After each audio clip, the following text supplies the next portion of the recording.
Once again, I'm coming to you from the Hall of Books, and today I'd like to talk a little bit about saxophones. In particular today, I'd like to talk about modern instruments versus vintage instruments. Now, when I say vintage instruments, I am particularly referring to instruments from the 1930s and prior. There are some instruments that we can call vintage that go up into the 40s, but for the most part it's 1930s and prior. What I have here are two very different saxophones, aside from the fact that one's a tenor and one's an alto. This is a saxophone like most people will recognize. This is a Yamaha tenor saxophone. This is a Yamaha professional model, a YTS 61. It's from the 1970s. And this is very typical of what most people come to expect when they think of and see a saxophone. It's got a lot of features that are very standard nowadays that we don't think a lot about. This is in comparison to the vintage 1928-1929 Buescher alto saxophone. So I'm going to start off, we'll talk about the Buescher first. The easiest thing to notice is that this is a silver-plated instrument. You don't see silver plating as much with modern horns. With the older horns, though, you did see silver plating quite a bit. And part of this was that the silver plating held up better than the bare brass. They did not lacquer the old horns. This is a lacquered instrument, but the lacquer has worn off very considerably. So this horn, being nearly 90 years old, is still in absolutely beautiful shape. This horn is not. So the silver plating aside, that's just a cosmetic thing. The easiest thing to notice are the bell keys. It's what we call split bell design. B flat key is here, and on this side is the B natural key. This goes back to the early Adolph sax instruments. Early Adolph sax instruments actually only went down to low B. There was no low B flat. And so the B natural key was here. And they just simply added the B flat key over here. It was a little simpler keyboard design. Compare this to the tenor, and both the B flat and the B natural and the B flat, B natural, B flat, are on the right side. This is a more modern development, and it comes from the fact that players were starting to play off to the side a lot more instead of playing in the center. When they played off to the side, the B natural tone hole, which actually the C tone hole, went directly into the leg. And by moving it over to this side, a little bit clearer sound. But with something like the alto, at least with me, that's not a big issue. When you get to the larger saxophones, it does become an issue. A couple other things.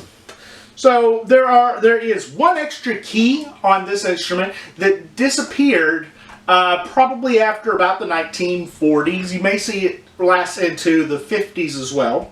It's this key right here. It's basically it looks like a fourth pearl here for the right hand. It's in between 1 and 2 in the right hand. And this is a G-sharp trill key. It's only activated when I push down the G-sharp key over here. And the G-sharp key is down, this key works.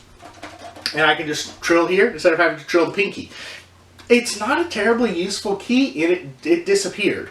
If the G-sharp key is down, this key does absolutely nothing. Part of the reason that this key disappeared is what's called the articulated G-sharp.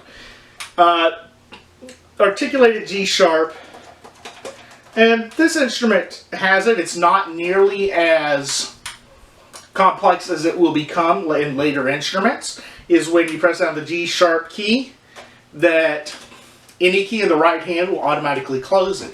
It's a tricky mechanism. The earliest saxophones did not have that. It was available by the time of the Buescher instrument. It's more complex when you get to this instrument.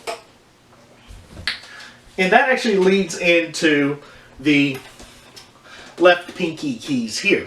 The left pinky design is very different. This is one of the biggest differences that you will find.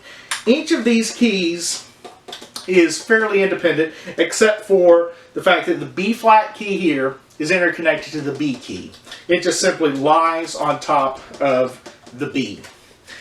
Compare this with the keys on the tenor sax, and this is still not even a fully modern design here. These keys are linked to each other. One of the biggest differences is the C-sharp key is now linked to the G-sharp key, meaning that I don't have to slide if I want to go C-sharp to G-sharp. I do have to do that on the alto. And to give you a fully modern pinky table, you can go right here to my sopranino, and it goes just a little bit more. It has a tilting B-flat key. The B-flat key actually has a hinge within the key itself. It's much more complicated mechanism. You go from this is a very large key system, to this here. This is very, very simple. A few other things that you will see on the vintage instrument. The octave key over here is of a different design. Again, it's a simpler mechanism, though works very well. It's sprung on the different side of the thumb rest. This is a little bit more complicated, though not still the optimum mechanism. This springs over here. This springs on this side. So they're sprung on opposite sides of the thumb rest. The only real other main mechanical difference between these two instruments is the presence of the high F sharp key. High F sharp key is located right here, and it operates key up here. The old vintage instruments do not have that, and some modern instruments do not have it as well. It's a more recent development. In fact, some vintage instruments are lacking a few of the palm keys as well. The high F key and the high E key are not seen on every vintage instrument, particularly vintage baritones, basses, sopranos, and sopraninos. They were found very commonly on most of the vintage altos and tenors, but once you got into the smaller and larger sizes, those upper notes went away. They don't become really standard until about the 1940s on those instruments. This instrument does have a front F. Some instruments of that period do not. I have a good friend who plays on a vintage tenor, the same vintage, about the same year. It does not have a front F. So it's keyed up to F, but there is no front F, which makes the altissimo a little bit more difficult. Other than that, there are some significant changes in the design of the bore, and this is really where players will notice a difference. The bore changed in the late 30s and into the 40s. This instrument here, the Buescher, this is a Buescher True Tone, is really considered one of the ultimate classical instruments. This is from really a pre-jazz design. This is an instrument that the jazz players of that era would have used, but it has no influences from the jazz players into the design. By the 40s, players were wanting a bigger sound. They were having to compete because of the jazz ensemble makeups. They're having to compete with the brass instruments, trumpets and trombones. And so the makers are going to start altering the bore to give it a bigger sound, more projection.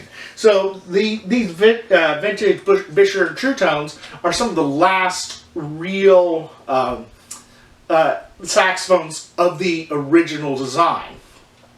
By the time you get to the Yamaha instrument, these have been increased in size a little bit to give it a bigger sound. I noticed that there is when I play this instrument, even with the vintage mouthpiece I have on here, it's almost too big for the kind of classical playing that I want to do, which is a very strange feeling. There's not as much resistance on this horn because it's so much bigger. And I don't mean the fact that this is a tenor versus this is an alto.